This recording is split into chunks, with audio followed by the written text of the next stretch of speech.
Labrīt!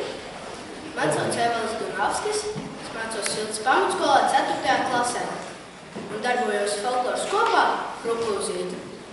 Man patīk iziet trases, piemēram, Jaunsarbos, bet šodien es jums stāstīšu latviešu tautas pasaku Koklētājs un jūras māte. Reiz brauca pie jūrinieki. Viens no jūrniekiem bija liels koklētājs. Kā nu gadījies vai ne, liela vēja brāzme ir apgāzusi kuģi, un koklētājs iekrits jūrā. Koklētājs cīnījies un cīnījies, lai paliktu tur ūdens, bet beigās nogrims līdz jūras dibenam. Netālu koklētājs ir redzējis kādu spožu lietu, pierāpojis ar vien tuvāk un tuvāk, redzējis pili cintarā un dārglietās klātu. Un ir domājis, iet iekšā vai nē? Pēkšņi atvērušās pilis durvis un ārā iznākusi Daiļa meita un sacījusi: Nāc tik iekšā, te dzīvo jūras māte, te nekāda nelaime nekļūs pie tevis.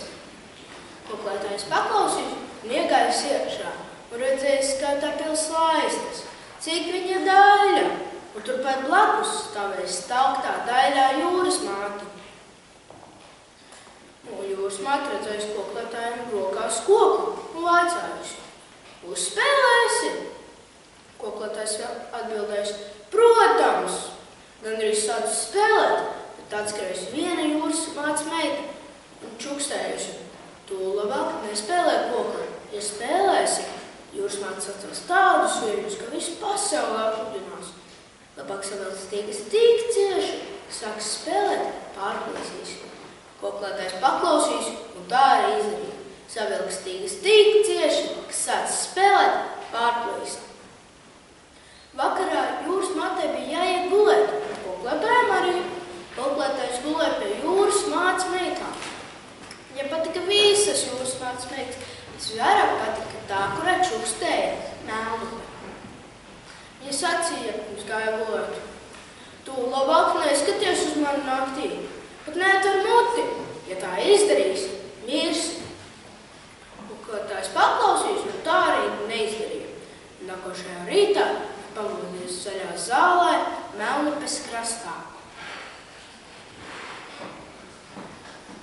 Tagad es jums stāstīšu anekdoti. Divi skeleti. Divi skeleti sadomāja iet uz diseni.